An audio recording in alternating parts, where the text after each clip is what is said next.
We finally have our first minor league big promotion, but enough about Spencer Arrighetti. Let's talk a little bit about Jackson Holliday coming up next on the RotoWire Fantasy Baseball Podcast.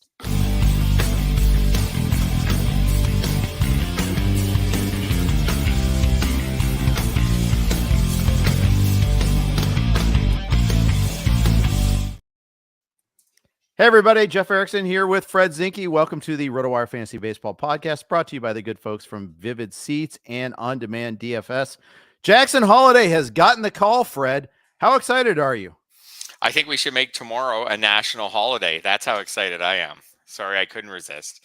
I knew I was going to say it, and then I hated myself for doing it, but I had to do it. Yes, so. You're in the right place. You're in the right place. If I didn't do it, you would have. Yeah.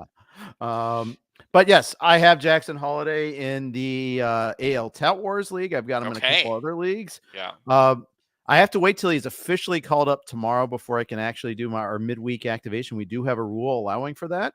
Mm-hmm. I have to figure out which White Sox I'm going to cut. So I've got that going for me too. But trust me, there are White Sox to cut. It's either Nicky Lopez or Brendan Shumaki that I'm going to cut to make room. I think I can make it work either way in terms of the position. I think I'm going to cut Shumaki.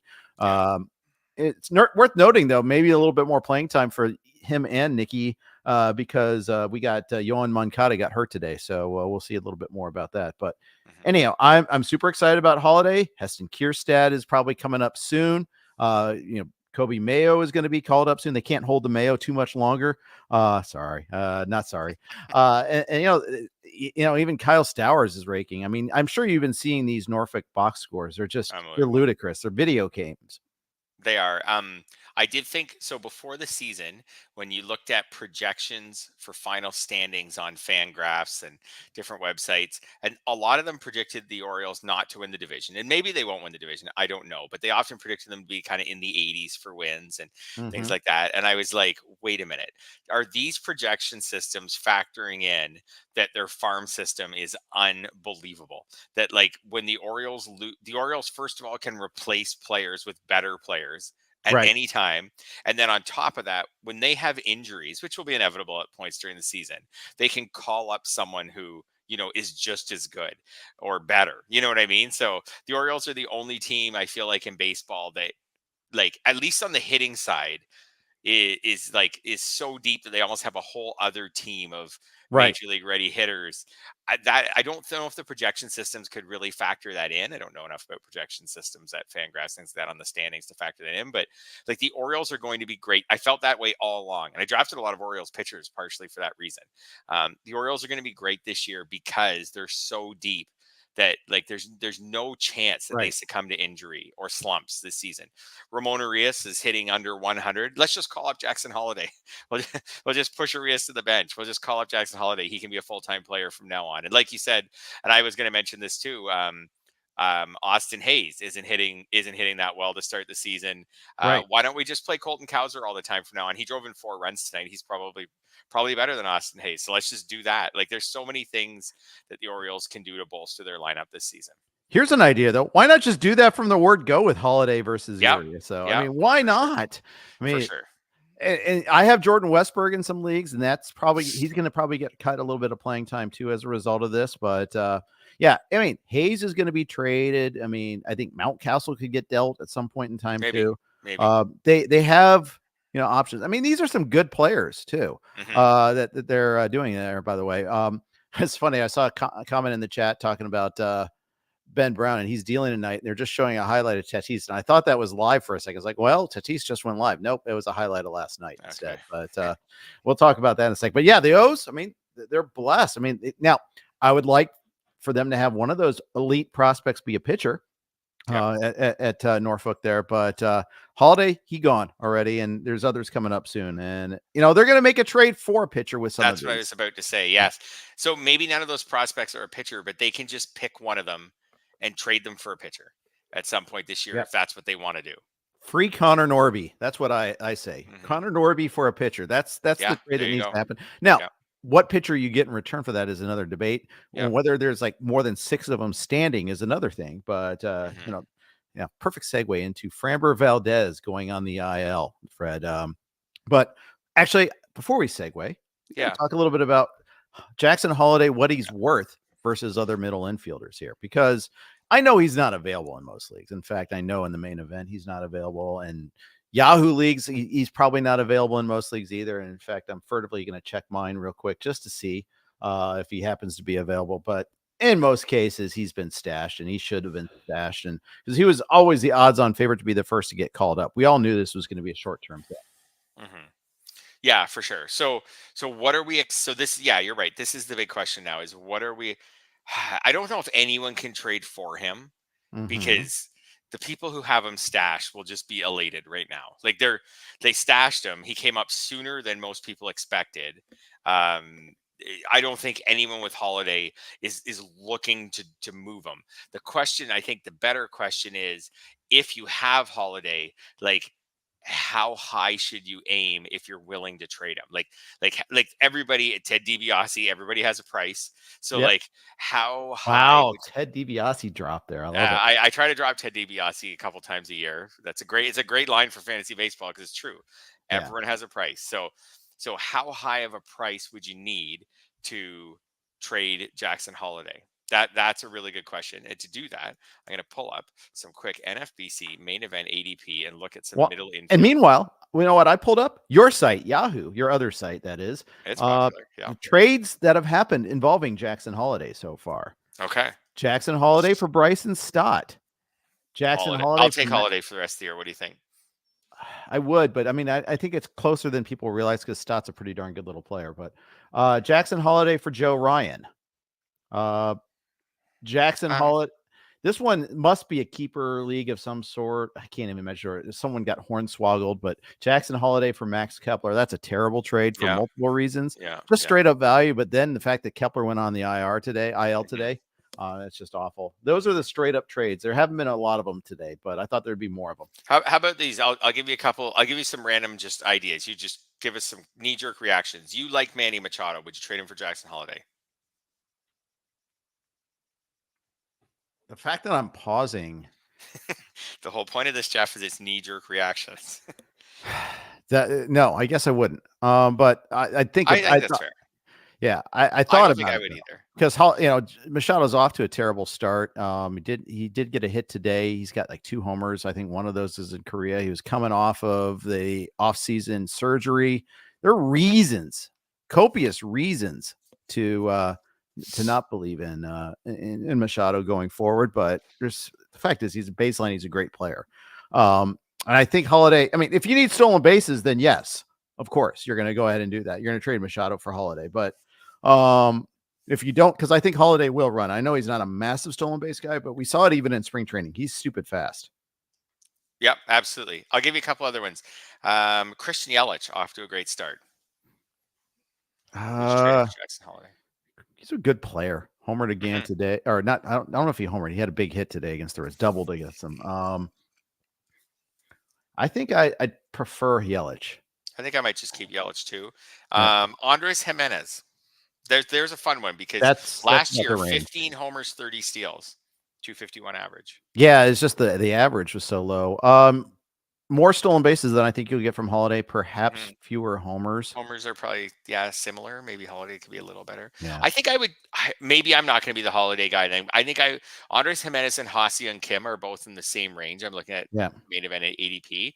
Just with the extra steals, I think I may just take them. How about here's one that's fun. Anthony Volpe off to a great start. Oh, I'm kind of. I think that's the right neighborhood. I'm big on Volpe. Although I'm annoyed that I didn't get him in the main event because I was big on him and then I didn't get him in the most important league. I hate it when that happens, but then again, I did get Lindor early. I mean, when you do that, it means you're passing up on that 6th round Anthony Volpe cost or 7th round or whatever the cost might be on that. I think if I had Holliday stashed, I may aim just really high and just see where I could get. Like I might offer for some Bo Bichette types and I don't think the person would take it, but I might offer it and just see if there's big buzz, if there's someone really excited about them out there. The other avenue I can see with Holliday is if you have him stashed and you've lost pitchers, which will be a lot of people out there, maybe he's your lottery ticket or to getting a pitcher to replace the Shane Bieber, the Spencer Strider, Mm-hmm. the Framber Valdez, who we'll get to in a minute, that you lost. So maybe you could take, you mentioned Joe Ryan, like maybe you could take Holliday while his values, like, well, there's so much buzz around him, and trade him for a pretty good pitcher and get yourself out of a problem that has, because if you drafted Holliday, you probably weren't planning on him this early, so you have a lineup without him. So that's Honestly, one step I could see. if you drafted before he got sent down, I was counting on him coming back pretty quickly. That's true. Yeah. That's a good point. But here's an interesting challenge trade. Z2 Fantasy says I traded Wyatt Langford for Jackson Holliday before the news dropped today. I mean, who do you prefer? Everyone would have taken Langford, but now we're knee-jerk reaction people, and we're a few days into the season. Langford has no homers and no steals. I didn't check tonight's box score, but going into tonight, he looks pretty average. Maybe maybe you'd rather have Holliday. Yeah, it's pretty even. February 15th, who went first? That's what you'd have to check before the, I think it was still probably Langford, but I would think it was closer. The Langford buzz really grew during, it might have been Holliday. The Langford buzz really grew during spring training because he hit so well. Mm-hmm. Yeah, so they went in opposite directions. Obviously. Although Holliday hit well too. He did, but then eventually we figured out Holliday was probably going down. Right. And Langford just kept going up. Indeed. All right, let's talk Framber. But before we do that, quick note from our friends at Vivid Seats. Finally, baseball is back. This MLB season, knock it out of the park with Vivid Seats and score great tickets to the biggest games of the year. Every fastball, every home run, and every eye-popping play of your favorite team live and in person. Plus, with Vivid Seats rewards, you earn rewards with every single purchase. Just buy 10 tickets, then cash in your credit toward your 11th free ticket or free 11th ticket.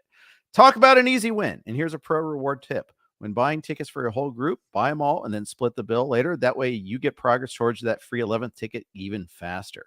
From behind the dugout to the upper deck, Vivid Seats has great tickets for all the 2024 games that matter to you. Just visit vividseats.com or download the app today. Vivid Seats, experience it live. See vividseats.com/rewards for terms and conditions. Framber Valdez is the latest to go on the IL. Not even the latest. There's two of them today. Framber Valdez and Nick Pivetta go on the IL today. Tough day again. Tough season for pitchers. First question for you, Fred, is before we get to Framber in particular, is it worse this year or is it just our perception?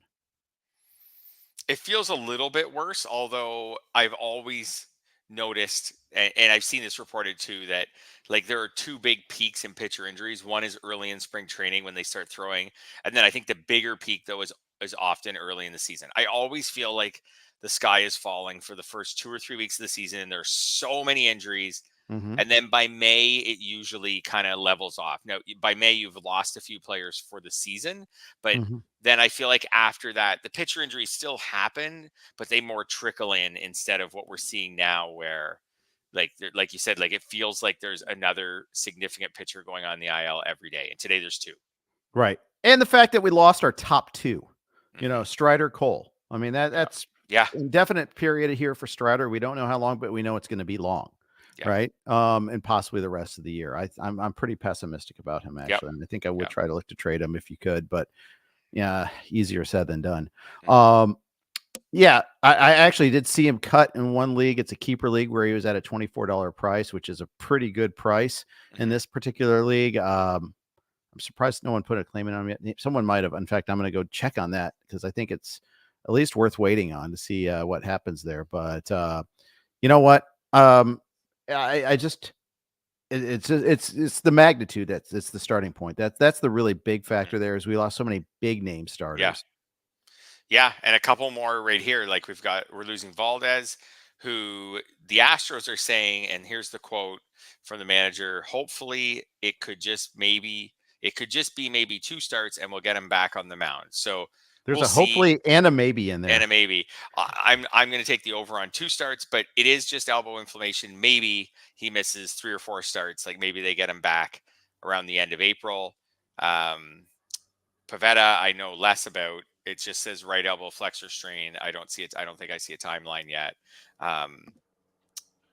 They're both significant, but maybe Valdez, I wouldn't panic on. Like I said, like if you miss Valdez for 3 or 4 weeks, Like, that's not the end of the world. So just the way things are going right now, if you don't have Strider and you don't have Bieber and Luis Robert and some of these guys, and you just got Valdez to deal with, I think that's doable. Mhm. Yeah. Anyways, I think I, he could be back, and Pavetta, I'm not so sure on. I've got a Strider Bieber league. I have another Mm, one where I had Strider, Royce Lewis, and Luis Robert. wow. That's going to leave a mark. Yeah, because the Um, Robert in a 15 team, those all fit. Like Strider around pick 5, Robert maybe early in the 3rd, yep. Royce Lewis in the 4th. You're right, that all tracks. Yeah, and Yogurt is where I have the Strider Robert Lewis team there, and it's in third place, but it's gonna it's Hmm. gonna go down soon. Hmm. At least I have Zach Wheeler still on that one. He didn't get the win tonight, but at least he's still a throwing human being, so we got Right. that there. So the Houston Astros, Ronel Blanco is safe now. No matter Yes, when Justin that's a big Verlander deal. comes back. Yes, that's a big deal. And in the short term, they're calling up Spencer Arrighetti. Are you interested in Spencer Arrighetti? Um, I'd say not super interested. I mean, he could maybe change my mind when he makes his first start, but Yeah. right now, not super interested. But I will, to give him 2 reasons that I would be at least a little interested. Actually, I'll give 3 reasons why I may be a little interested. One, he's on the Mhm. Astros, and the Astros are really good. So he's joining Mhm. a really good team. Number two, he strikes out a lot of batters. In the minors, 325 strikeouts in 253.1 career innings. His ratios aren't that great in the minors, but at least the strikeout rate's good. And the third reason is he's a starting pitcher, and and that's it. That's my third reason. In 15 team leagues, if a guy is a starting pitcher and has potential, I think right now someone has to pick him up, because there's so many injuries to pitchers that you just want to stockpile right now, because you never know where it would go. I told my Ronel Blanco story about drafting, passing him up in round 50 in the draft and hold. Mhm.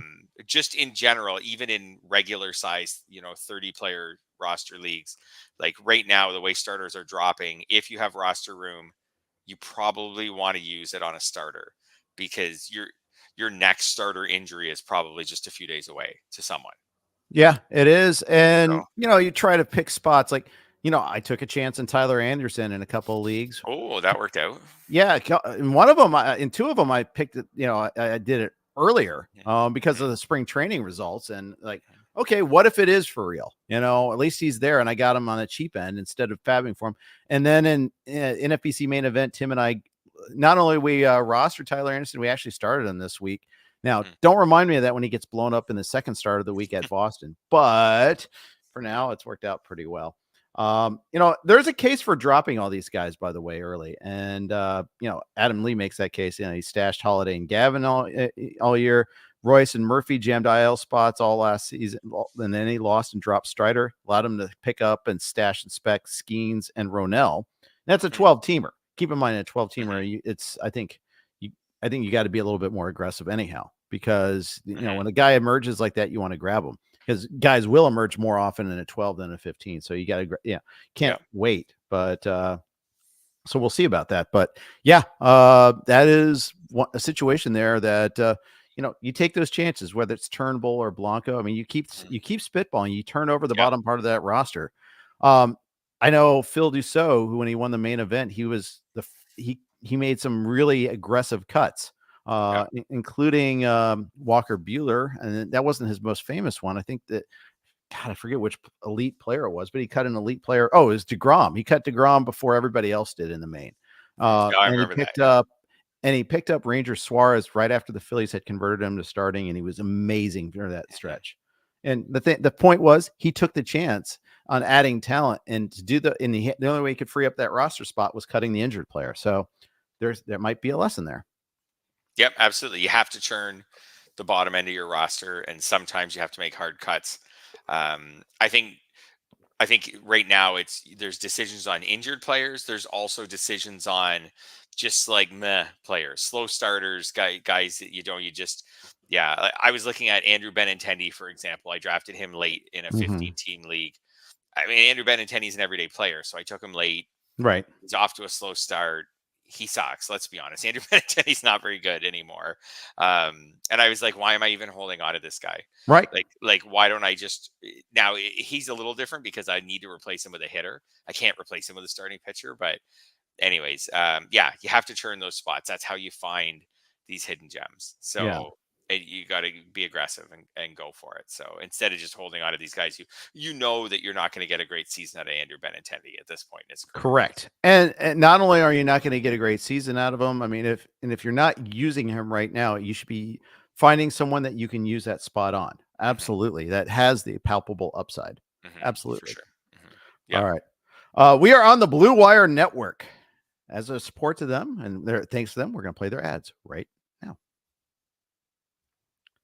Thank you, Blue Wire. As always, happy to be on the Blue Wire Network. I've been to their studios in Vegas. It's awesome stuff there. All right, so we've been talking about some of the filling some of our guys in. Who did you pick up this week, Fred? Not a lot of big bids. I picked up Alex Kirilloff. That was probably my biggest bid in one league. I don't know how much I spent, maybe about 70 or so. It was an NFBC league. I spent about 70. I picked up Chad Green in a few spots. I did too. Felt like we weren't really giving Chad Green enough credit for the fact that he is the Blue Jays closer until Jordan Romano comes back. And I don't think Romano will take forever, but I think you could maybe get at least this week, if not a couple of weeks, of saves out of Chad Green. So I already had him in some spots. I kind of was all along thinking that the Blue Jays would use him as their closer and not Yimi Garcia. But anyways, that's working out. I picked up Javier Assad in a few leagues. He had a good start last night. Should have got the win. And then the Cubs bullpen totally blew up on him, but got 7 strikeouts and had solid ratios in San Diego. And he's got another start later this week in Seattle. And he fit my profile that I was talking about just picking up starters, using spots. I did start Assad, I think, in all the leagues where I picked him up for his 2-start week, but I don't know if I did. It was debatable in some of my leagues as to whether he was going to be my last pitcher or not. But I was like this guy, he going into his start last night, he had a career 2.94 ERA in about 150 innings. He's been fortunate. Like his strand rate's really high. Right. He's not a 2.94 ERA pitcher. Otherwise, he would have gone for triple digits. Yeah, I agree. We're talking Javier Assad here, and I got him in a couple leagues. But for $25 in an NFBC league, I'll take a chance that maybe he's a 3.7 ERA pitcher or something like that. Correct, which still has value. I got off the plane. I got off the plane last night, and I saw he had a 8-0 lead. Yeah. I got home and I saw that he didn't get a win, and that was fun. Assad started the damage in that big inning by the Padres. He gave up a homer, gave up 3 runs, but oh boy, the Cubs bullpen. Not great, Bob. Not great at all. No, definitely not. But every bullpen has off nights. I think Cubs bullpen's okay overall when you look at the list, their list of relievers. So, anyways, those were some of the players that I mostly picked up. I picked up Trey Lipscomb in a league or 2. He got 3 steals last night. Okay, so that was like a nice immediate reward. So, Nats are running a lot. Miracles, but yeah, you're right. They're running a lot. We had life in the fast lane. Thomas have 4 in one game. Right. Yeah. We had. Was it 3 in one game or 3 in one game? Yeah, 3 in one game. That was nice, and of course, CJ Abrams, when healthy, is running. So this is a team that will run. That is for sure. The Reds are running like crazy too. Elly De La Cruz is running like crazy. All right. Hey, let's do something unusual. Let's talk about Elly De La Cruz for a second, because that never happens. What a day yesterday on Monday with the 2 homers, one still flying and the other was inside the park. Could have been called an error, but no, he didn't make contact with it. It should have been a single and then an error, is the way I thought about it. But he because of those 6 stolen bases going into today, Elly De La Cruz was a top 10 fantasy hitter, which is pretty wild. Yeah, and last week we were talking about how bad he was and how overmatched he was, and now it was true. It was. And now he's hitting 293. So, and has 2 homers and 6 steals. Now the 2 homers, like you said, one of them's an inside the park. But the fact that he's so athletic, that won't be the last inside the park home run he hits this year. Because he's so fast, he'll hit another one, whether it comes on a dive or something, or a ball that bounces around in the corner. Like and he hustles. He'll hit another one. So, anyways, 14.96 seconds around the bases. Yeah. Breathtaking stuff. Unbelievable. Yeah. So if I want to throw a little bit of cold water, his 293 average right now comes with a 455 BABIP. So let's say that BABIP's 100 points too high. we're still looking at Elly as probably a low average hitter. But Mhm. I think there's no doubt that he's going to be one of the steals leaders this year, and not hit a massive home run total, but hit his share of home runs. Yep, that's right. So, Well, and the thing is that you saw the speed. That's yeah. why his BABIP is high. Yeah. Look at the inside the park But home run. 455 is not going to be 455. No, I agree. But then Yeah. again, the 48% strikeout rate or whatever it was Yeah, after that 18 should come plate down. He hasn't appearances struck wasn't out as last 2 games, no strikeouts. yeah. Something. He struck out 10 out of his first 18 plate appearances, and it was at 48%. It's now down to 41%, so it just shows how much it's already dropped in a week. Yeah. Takes a while to erase that damage, but he's never going to fully erase it there.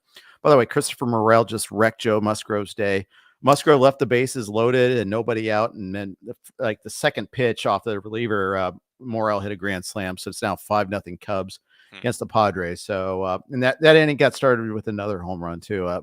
Musgrove gave up. So just cruising, then not cruising. So there you go. It's 5-0 Cubs in that one, by the way. So anyways, all right. So Elly is good. Ellie's like awesome. Yeah. Yeah. He needs to face the Brewers more often. All right. Just so we're talking about all these injured pitchers and we're talking about some general approaches. Do you advocate the Uncle Ted approach and just load up on hitters early? I call it the Uncle Ted approach because he advocates every single podcast for it there, but not just ours either, by the way. I know he's on other podcasts. Ted, I know you're cheating on us there, but no, it's okay. Anyways, I did that in Raslam, actually. I did Grayson Rodriguez and 17 hitters, I think, to start my draft in Raslam. Now, granted, that is a different type of league. It is a best ball league. And then I had 20 pitchers on my roster. Right. And in a best ball, like you said, it's a different kind of format. It makes more sense to just have a lot of pitchers and let the best ball factor decide, who goes in your lineup every week. That totally makes sense to me. In a traditional league where you have to set your lineup, if you did what you did there, you would often have weeks where you pick the wrong guys. Yeah. And because you're picking weaker guys and someone you pick Paul Blackburn and he gets blown up and then Javier Assad throws a gem, that kind of thing, because that's the level of pitcher that you'd be deciding on more. So I wondered if, what you were just saying, like the Uncle Ted approach. Yeah. Will we see people after this season? It's too early to say, but will we see people move towards we saw a lot of people this year say, I'm going to get like 3 hitters to start my draft and then I'll dive in on pitching. Could we see people say, I'm going to get 6 hitters and a couple closers, and I'm going to start drafting pitchers in round 9, and then I'm going to draft like 9 of them and 9 starters in a row, that kind of thing. And I'm going to have a bunch of them, and I'm going to hope that somewhere in that is Tanner Houck or some other pitchers like that who look like breakouts. And then some of them get hurt, but I'm losing my round 13th pick, not my round 3 pick. And, I'm going to have this great hitting that shoves, and then I'll massage the pitching with all these arms. Maybe I won't win ratios, but I'll have enough volume, do well in wins and strikeouts, do okay in ratios. I can see people considering trying that next year, but again, it'll depend on where the hitting injury or the pitching injuries go from here. Yeah. And also, if they calm down and some pitchers really separate from the pack, then we're still going to see early round pitchers. Right. And I think the big thing here is you actually have to decide when to start these guys. And, it's great if you're wait on, I advocated for Kenta Maeda as one of my later round pitchers and felt pretty good about it. Felt pretty strong about it. In fact, hasn't worked out so well so far, but it still could, but it hasn't so far. And that's just the thing. It's like that. And if you do the closers too, I mean, closers haven't been immune from problems. Ask anybody that rosters David Bednar. Ask anybody that had Devin Williams, for that matter, or did Paul Sewald as one of their top guys, and then you lost him so close to this, so close to the start of the season, right after your draft. I mean, they're not immune either. And Joan Duran, for instance, I think I did do that where he was my first relief pitcher. That's that was the Beat Jeff Erickson Online Championship League, the 12-teamer, where I went hitter to start, and then Duran was my first pitcher. It's okay right now, but winter is coming. I lost Bieber in that league as one of my wait on pitchers. Yeah. So Yeah, that's the hard part is if you wait on pitchers, I feel like you have to take a lot of them Mm-hmm. because if you hit on one, like you have to hit on, sorry, if you're going to wait on pitchers, you have to hit on some, and then you're still going to have injuries. You're still going to have someone like Bieber where you hit on him and then he gets hurt right away, or he gets hurt at some point. So, yeah, like I said, I think that next year, I don't want to get too deep into next year's draft strategies, but I think it will depend so much on where the pitching injuries go from here. I'm very interested to see where it goes. I mentioned in our show notes, and we won't get into fantasy football too much here, but comparing it to running backs, where some people now just don't take early round running backs. They're just like, I'm not doing it. Too many of them get hurt. I'll just take a whole bunch of running backs later and see what happens with them all. So, it's a little different. You only need 2 running backs usually in fantasy football leagues, but again, the whole plan in that you draft like 6 and hope that some of them emerge. Do you draft like a dozen starting pitchers, but none of them early, and just see what works? I don't know. I think it's fine in theory until you have to start the right one. Right. Logan Allen today was a great home matchup against the White Sox. It scored 16 runs so far. Yep. That's 16 in 11 games. Yeah. They scored 7 today, and Logan Allen was terrible. 5 of them were given up by Allen. And that's the frustrating part about fantasy baseball. When good matchups go bad, I vented about Kenta Maeda. Okay, yeah, it's great. You pick your spots with him. Well, guess what? The White Sox were the spot, and he was terrible. When the Royals have heard a couple of good pitchers this year, and they're supposed to be a spot. We'll talk about them in a second here because they're very interesting, though. Yes, and every Saturday gets hit, but you still have to have good ones in there. And meanwhile, some aces are acing, and you have to realize you're behind a little bit on those guys. And then when your weight on pitchers like Bailey Ober get just utterly rocked, I mean, it leaves a bigger mark too, because you're kind of counting on him being the guy that is like your fudge, your fake, in terms of being like the guy that kind of gets you closer to having a better starter because you waited.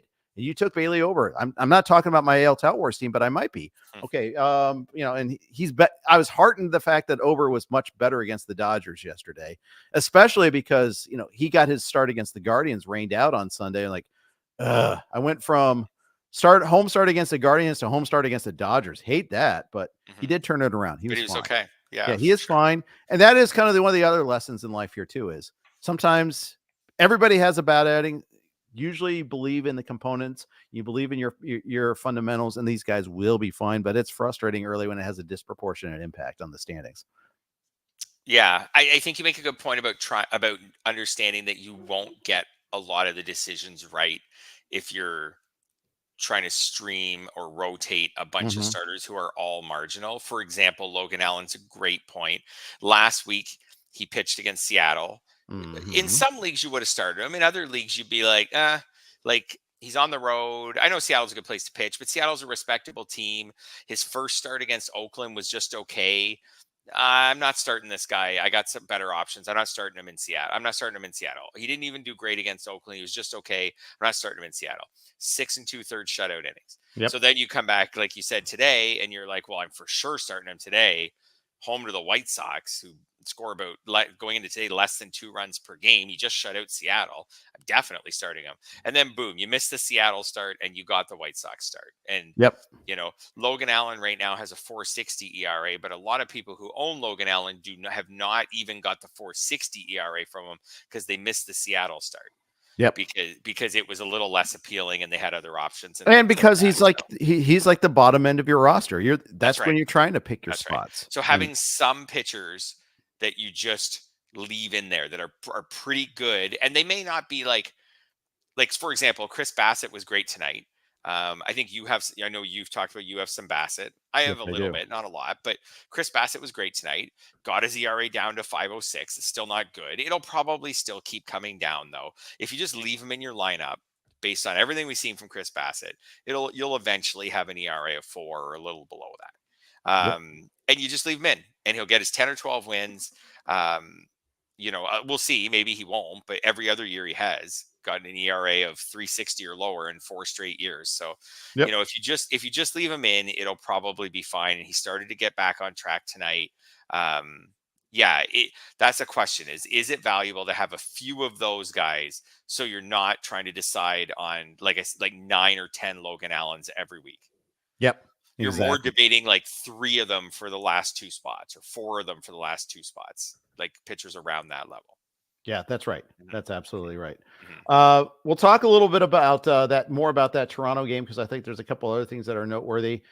And there is a team out there, Fred, that in 11 games has not had a starting pitcher allow more than 3 runs in an outing. Who is that team? We'll talk about that next. But first, quick note from our friends over at On Demand DFS.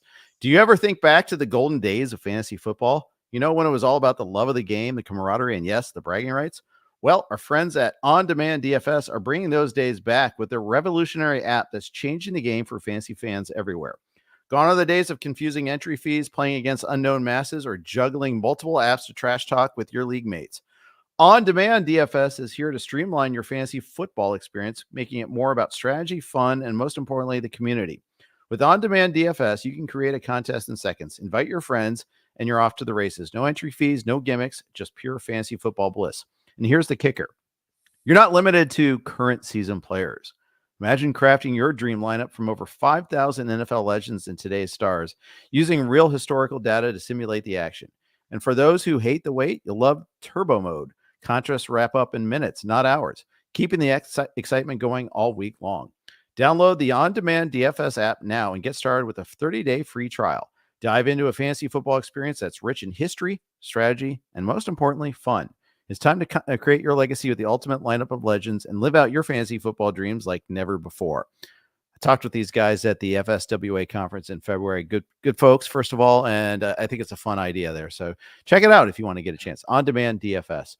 Okay, which team am I talking about here, Fred? That has a starting pitcher, hasn't had a starting pitcher allow more than 3 earned runs in an outing, or 3 runs period in an outing so far. So I think I've got this. So it's not going to be Boston because that's too obvious. Correct. So And Brian I'm going to, Bayo has done it. So just so you yeah. know. So yeah, I just need like Boston leads the majors in ERA by a fairly wide margin right now, but that would be too obvious. I'll go with the Royals. You are correct, sir. It is the Royals. Yeah. Alex in the chat also got it right there. So Wasn't sure if Alec Marsh had done that, and he had a not great start, but obviously he didn't. So yep. They're 7-4 now too. The Royals. Let's break up the Royals. They beat the Astros in extra innings today. They did that in the 10th. And so pretty impressive there. Get off to this start. And they're doing despite Vinny Pasquantino not doing anything. No extra base hits yet for Vinny P. I'm still friends with P, but he needs to be getting down with the extra base hit there sometime soon. That would be nice if you could do that. But MJ Melendez, Scott Jenstad was all over in draft season, pointing me in that direction. Of course, I don't have him in the main, but still, got to be pretty impressed with that. By the way, unfortunately, Ben Brown just got Zambrano. Got pulled after 4 2/3 innings with a 5-0 lead. That's just brutal. No win for you. Anyways, going back. That being said, Ben Brown is probably building up length and has looked pretty impressive his last 2 times out. So you might not get a win tonight, but if you grabbed Ben Brown in the last couple of weeks, like you may have something there. Yeah. So going back to the Royals, sorry, I got distracted. Shiny objects and all. Their offseason plan was, our pitching was killing us last year. They traded for obviously they traded for Cole Riggins last year and it worked out. They also signed Seth Lugo. They signed Michael Wacha. They're not like studs, but they're guys that are willing to sign with the Royals, but they're competent. And just having competent innings from their starters is something they did not have last year. So far, so good. It's working for them. It also helps that they already faced the White Sox in a series. See, also 16 runs in 11 games, blah, blah, blah. Or I think it might have been 10 games. I don't know if I got the exact number right. But point is, the White Sox are terrible, and that helps your pitching stats quite a bit. But still, I kind of like seeing their formula come to fruition here. James McArthur got the win, 2 scoreless innings tonight. They've replaced Will Smith as the closer already. Although now that McArthur pitched 2 innings tonight, he won't pitch tomorrow probably. I kind of like what they're doing though. Yeah, I'm still a little skeptical. I just think we've got a lot of pitchers here. Like you said, the White Sox series helps, but we've got a lot of pitchers here who are pitching over their heads as far as Lugo and Singer and Wacha. Like, right. I just don't think they can keep this up, but that's okay. They could regress. I think what will be a test of the Royals is inevitably a couple pitchers who I just mentioned will get hurt. Yeah. And then do they have the organizational depth of pitching to to come in and replace them? And then from a hitting perspective, they're not doing great, but I think this is sustainable. Like, not each individual player. Melendez is going to regress, but then, like you said, Vinny P will probably be better. I was very, very low on Vinny P in the draft season compared to his ADP. Okay. I saw someone, like, basically going into the season, Vinny P had 19 homers and about 500 career at bats. So he's not super powerful, and he's coming off shoulder surgery. So I was like, how many home runs am I projecting this guy for? Like 19? Like, is he just as powerful? Because 500 at bats feels like reasonable or so for a guy coming off shoulder surgery. So am I projecting him for 19 homers? Sorry, am I excited about that? Like, I wasn't really. So yeah, I think I like the idea of him better than I like what, or the story. Yeah, the story of him, right? Yeah. Vinny P coming back. He's got a cool name, and everybody loved him when he got called up. Yeah, exactly. Yeah. So he gets a little credit. With Vinny P, I was like, I'm willing to be 1 year late on this if it works this year, but more I'm interested in seeing how this year goes, and maybe I want to draft him next year. Sure. And I think his future could be fine. I just, first year off shoulder surgery, I wasn't totally sold. So anyways, that division's wide open. It would be cool if the Royals, kind of led by Bobby Witt, were right up there all season. It's pretty early to say that with this rotation. Yeah. I'm a little worried about Michael Garcia, by the way, because, he's hitting these rockets. He's slugging 511, and that's great. Yeah. But I almost think it's at the expense of just getting on base. Yeah. He's down to 245 on base percentage, 11 Ks, just 2 walks so far. He's your leadoff hitter. You can't have a 245 OBP leadoff hitter. That's not going to work. But I mean, yes, I'm being a little picky here about that. By the way, they've got their designated base stealer in Blanco. He pinch ran again today, and he's got 5 stolen bases despite having no hits. Does have a 333 on base, but I think he drew like a walk. But he's basically Herb Washington, and it's pretty funny that they have that here. He basically won them that one game against the Orioles, right? He stole second and third, and he didn't win them the game, but he was huge part the one game. Oh, sorry, they lost it. Sorry, I'm wrong. They ended up losing it. He brought them back to tie the game. He stole second and third against Kimbrel and then scored. That tied the game, but then the Orioles. So never mind. He didn't get them a win. Yes, because that was a Will Smith game there. Yep. That's right. Here's my question for you. Which underdog team that's surprising out of the gate are you more excited about, the Royals or the Pirates? Royals, because they're in the AL Central. And I think it's demonstrably worse in the NL Central. With your Reds. Say that again. Is it because the Royals are not in the division with your Reds? Because that is maybe possibly it. And I think we saw it last year with the Pirates too. I mean, I think there's reasons to be excited about the Pirates. When they call up Paul Skeens, I'll be excited about that too. But at the same time, I don't buy what they do. The Royals spent some money too. And whereas the Pirates emphatically did not. Right, so they have spent it in the draft, but that's about it. For sure. And the Pirates for sure have some like massive overachievers. Martin Perez, 8 innings and 1-run ball today. That's just, we've seen a lot of Martin Perez over the years. Like, the regression train's coming. Marco Gonzalez is in their rotation. Like, he's not very good. Yeah. I'm not really a Bailey Falter guy. Like you said, Paul Skeens is something different. He could come up right at any time. He could come up and give them like a major presence. They already have Jared Jones up. That's exciting. Yeah, absolutely. Yeah, absolutely. They're starting to turn the corner. Anyways, you can see signs that they're starting to turn the corner. Yep. Yeah. Maybe more so than the Royals, because with the Royals, other than Bobby Witt, maybe Melendez, like, I don't see in the Royals. I don't see good young pitchers, for example, in the Royals. Yeah. Brady Singer, I think he's real. A little bit real. Yeah, sure. A little real, but not real like Jared Jones might be real, or like Paul Skeens might be real. And that's the problem with the Royals, is just their farm system has had ample opportunity to build up and has not. Yeah, for sure. Cole Reagans was a trade. It wasn't someone coming up through the system. He's not as young as you think he is. Cole Reagans is 26. He wasn't actually good today. Gave up 10 hits. He kind of got lucky to keep that streak going there a little bit. But you look at their system, and according to James Anderson prospect rankings, they have only one player in the top 292. They've got Blake Walters at 159, and then Mason Barnett at 293.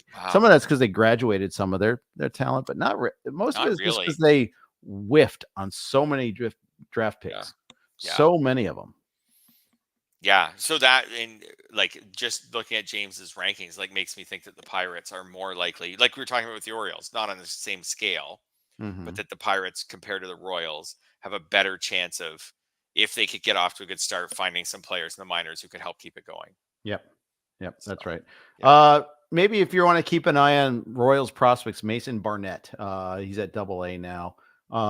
He finished up last year at AA. He was really good in his first start. Last year, he was pretty, he was missing a lot of bats, 43 Ks in 32 innings last year at AA, and so far 8 Ks in his first outing in 5 innings this year. So, there's not a whole lot of help walking through that door. Paul Splittorff is not walking through that door. Charlie Lebrand is not walking through that door, let alone David Cohn or, any of their other stud pitchers that they've developed. Zach Greinke's now, the vintage Zach Greinke is not walking through that door. An older vintage might be, but it's tough. But you know what? They have some at least league average pitching right now. Something you could not say last year. Yeah. Hey, before we leave the Pirates, I know you usually queue up the topics. Before we leave the Pirates, David Bednar, worried? Somewhat. I enough that I need to dive on him more. I'll be honest. I don't have. Yeah, it just happened tonight. Yeah. It happened this afternoon. This afternoon. Yeah. But it's happened other times too. Trying to see if if there's I am worried because remember he was hurt in spring training. He was behind a little bit. Yep. And he now has 3 blown saves in 4 opportunities. He's given up at least a run in 3 of his 5 appearances. Today was really bad. 1 out, and he gave up 4 runs. Yeah, got booed off. Yeah. Like, could he get at the very least? And David Bednar is like he's been good in his career, but it's not like David Bednar is a 5-year closer or something like that. And you're like, he's Kenley Jansen. He'll figure it out. Like, he's had 1 really good year last year as their closer. The year before he was a part-time, part of the year. He's had good years as a pitcher, though. Absolutely. He's had 3 in a row, 3 really good years as a reliever. Absolutely.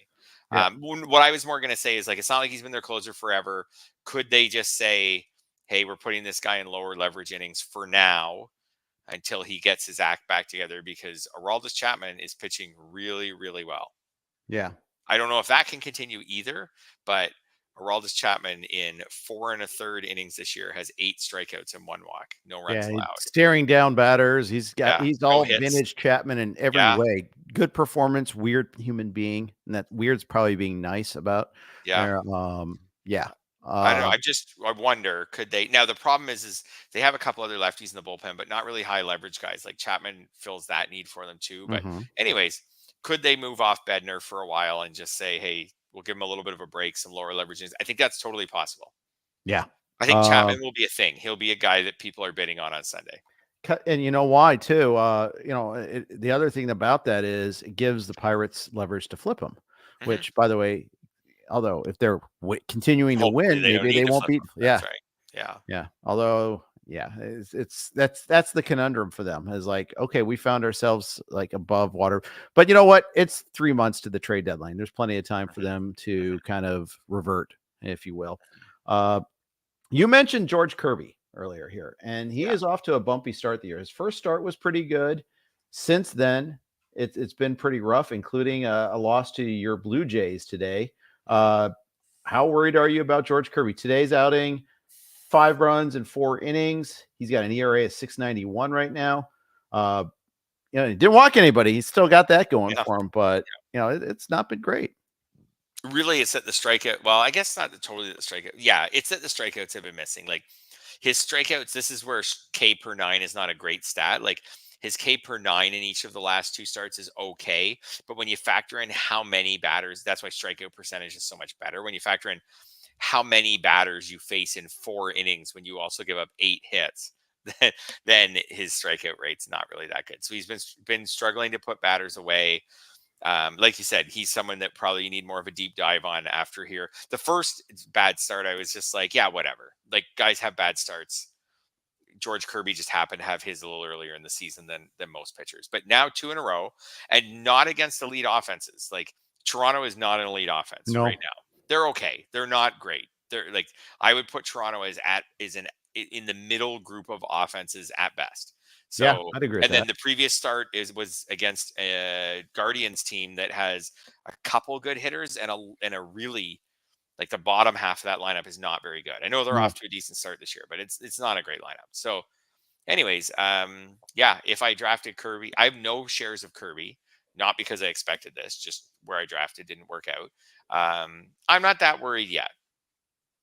But yeah, like, unless someone can present something to me tomorrow, once we've all had some time to look at more data from his starts, but right now I'm not that worried yet. Yeah, I only have a Kirby in one league. For the most part, I found his price to be exorbitant. He started going early second round in 15 team drafts, and yeah, that I just wasn't playing that. So yeah, but we'll see. Not my guy. That's for sure. His next start is home to your Reds early next week. So there's it is a home start at least. Emerson Hancock's not very good either, by the way. He'll be a 2-start pitcher next week. I think everywhere, if you own him, you start him. Oh wow! Actually, pause. 2-start pitcher next week. Home to your Reds at the Rockies. I think I start him. Yeah, Reds on the road aren't that intimidating. And he's my ace. And the Rockies stink. Like, yeah, they do stink. I don't know if he got the win today. They lost 3-2 tonight to Arizona. Okay, I was about to say I started Merrill Kelly in leagues today. Yes, I was not afraid of, at least till the weather warms up and they stink. I just started Merrill Kelly. I was like, I'll give it a shot. Yeah. And last week the Rocky Coors was Coors a little bit, but yeah, that might have been opponent based a little bit there too. So we'll see. I think I start Kirby in most leagues next week. Yeah. Between pitchers dropping like flies and the fact that he's your ace. I think that's the part too. I can't put him into okay, he's a streamer guy. He's a guy I consider. It's too early to do that. So I'm gonna I'd start him if I have him. I only have him in one spot, so I'm gonna start him where I've got him there. Fred, the event today that made me the happiest was Ronald Acuna stealing three bases. Because I have Acuna in the main event and a couple other leagues, and he had one stolen base on opening day, and that was it. He still has no homers, which does bother me, but that's something I needed to see, is just some positivity there. Given especially because it was the knee, and people were wondering, will he run? Will he run? And that's part of it. It helps to get on base. Helps when your player gets on base. He did draw a walk today. Acuna did. Walks have been, a little less normal, and he's been striking out more often. He seems to have cured that, which is a positive sign. So I'm pretty excited about that.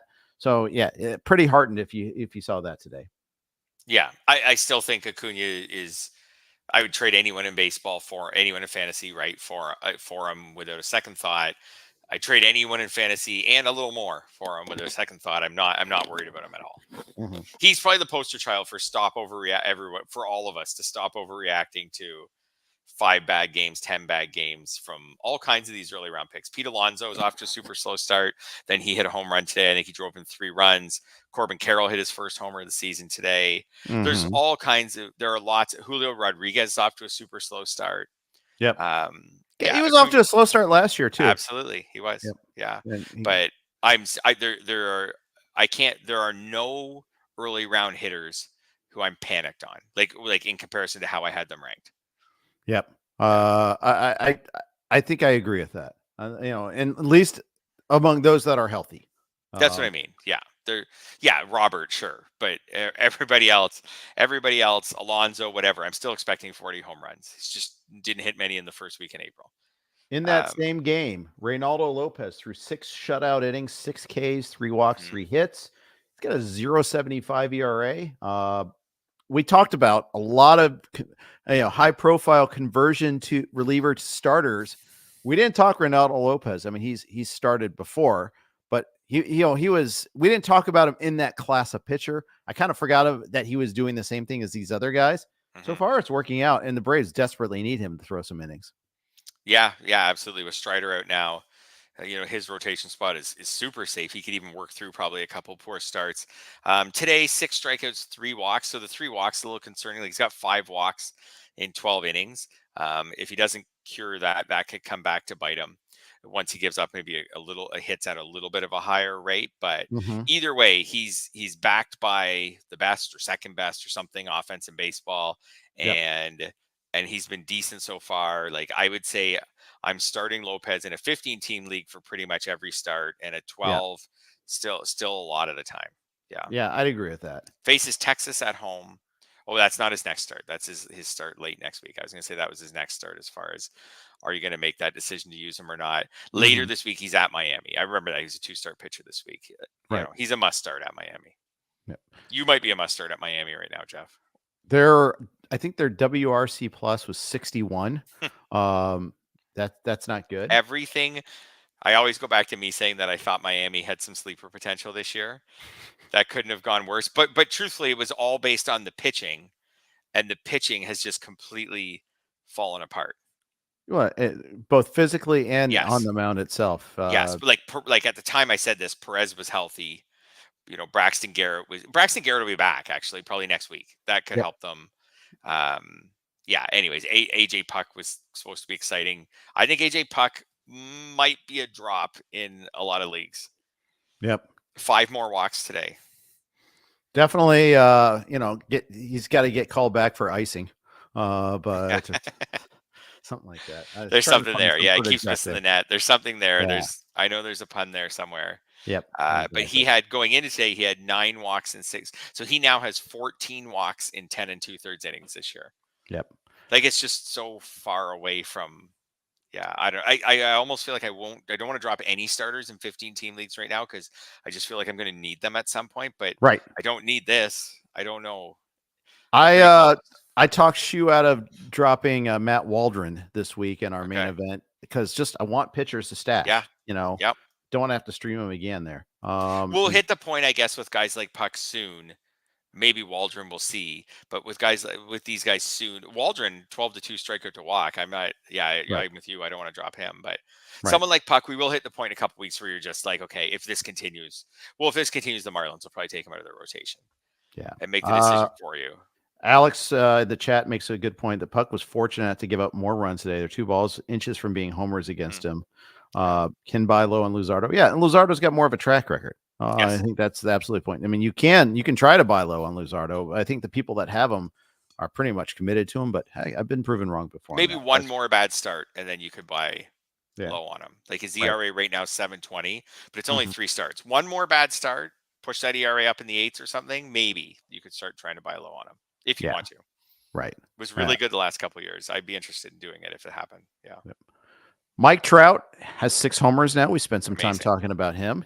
Got a guy on base this time, finally. There was much rejoicing.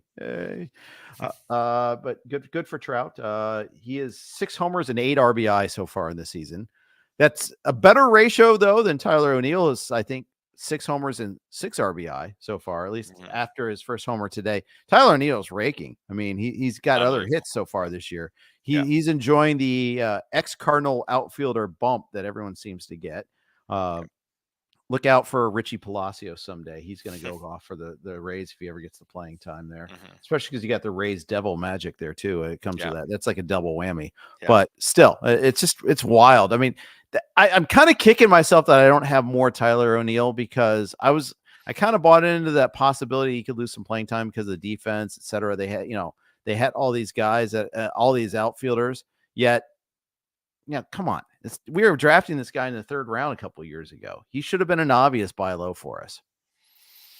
Yeah, I thought he was an obvious buy low. He's someone who I wrote up in my February articles as like bounce back candidate, underrated guy. And now I have no shares.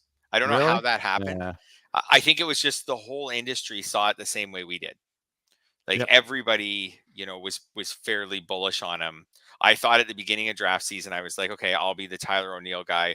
His main event ADP was 214. That feels really reasonable. That's beyond reasonable. I mean, I don't think that everybody bought into that. You're right. I see Heimer Candelario in front of him. Isaac Paredes. I mean, that's not even before the first. That's after Yoshida, the first break. I mean, Hoskins went 232 in my draft. Yeah. No, Marshall was ahead of him. I'm mad at myself for not being on that. I should have been on that more.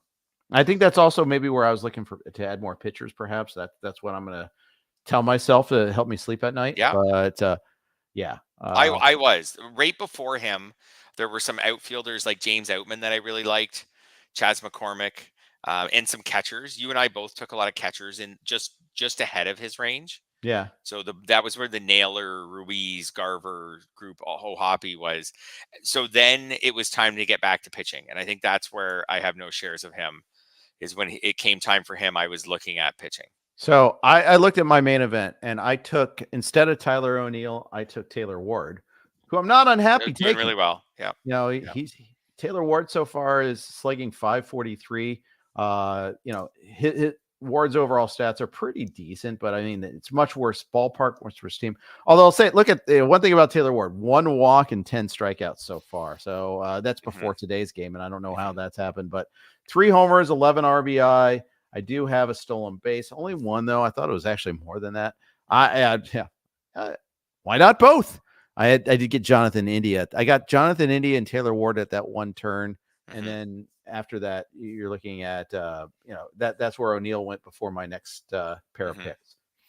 And then the big question with O'Neill will just be, and we can't answer this on O'Neill, and we can't answer it on Trout. And you know what I'm going to say is durability. It's right. 72 games last year, 96 the year before. It's just going to be, is O'Neill. He's a super muscular guy. We've seen this before with some other super muscular guys where they're great and then they pull something. Like, is he going to be able to stay healthy? O'Neill could stay healthy, and like you said, he was so good in 2021. 34 homers, 15 steals. If he stays healthy, he could, and he's anything similar to that. Like, he's one of this year's best picks. Yep. Or maybe he pulls something and we're sitting back right in the summer and being like, see, I knew it. He's only going to play 80 games this year. Yeah. So, still, those might be great 80 games. Be great games. It might be and that's and when you're talking post 200, I mean, that happens you cut players after around 200 all the time. Yeah. It'll just be if it happens, it's when it happens and how long does it happen? And is it nag and, or is it a clear timetable right from the beginning? I don't know. There's all those things. I mean, I could go back to Byron Buxton. I feel like there's a point in a lot of seasons where everyone's like, I should have drafted Byron Buxton. And then he gets hurt and then he doesn't actually materialize too much. We went through that for years. Yep. And truthfully, on a way higher scale, we're going through that with Mike Trout right now. Like, he's playing amazing. Right. This year, is he going to play 100 games? Is he going to play 150 games? Because that's the difference between whether Mike Trout is like kind of okay at his ADP or like a great value pick. And he should have gone in round 2. Yeah, that's right. If he plays 140 games or something, I don't think he should have ever gone in round 2, but that's just because if he plays all season, he's going to hit 45 home runs. Yeah, I guess that's true. And then and even in a crummy lineup, if he hits 45 home runs, so and with the Angels intent on running a little more, if he played 145 games, I think he would steal. He's already got 2 steals. Like, I think he could steal, say, just even a dozen bases. Yeah. Something like that. That matters. Like, I compare him to Pete Alonso, who I took in the second round in a lot of drafts. Like, if Trout plays all season, he could hit as many home runs as Alonso. Yeah. Probably hit for a better batting average than Alonso, steal more bases than Alonso, and then it's 1 versus 0. Yeah. Yeah, and then it's whether the Angels can support him enough to get. Alonso gets a lot of RBIs every year, so it's whether the Angels can support him enough to get. Like, Trout has never in his career had the type of RBI seasons that Alonso. By the way, Trout has 2 bags already this year. Yeah, I'm really slandering him. Yeah, maybe he could steal 20. Could he steal 20? It's early. Maybe not. No, we'll see. I think 10 at tops, because I think they're going to try to. Yeah, I could be. Prove me wrong. I hope I'm wrong. And it's all. But like I say, it's all going to come down to, can he reverse this trend and play in 140 games? Right. That's right. And we won't know for a really long time. So, yeah. Anyway, same with O'Neill. There's so many of those cases every year in April.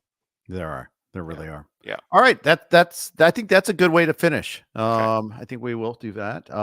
Big thanks to everybody joining us in the live stream tonight. Thanks for listening wherever you get your podcasts. Of course, thanks to our awesome sponsors, On Demand DFS and Vivid Seats. Thank you guys for listening. James Anderson with you tomorrow and a guest to be named later on Thursday. Thanks for listening to RotoWire. Have a good night. Please like, rate, review, subscribe to our podcast, and check out our free trial at RotoWire. rotowire.com/pod. Check out Fred's work on Yahoo. You can follow it all. He'll tweet all of his articles out at Fred Zinkie MLB. All right, everybody, take care. Talk to you soon.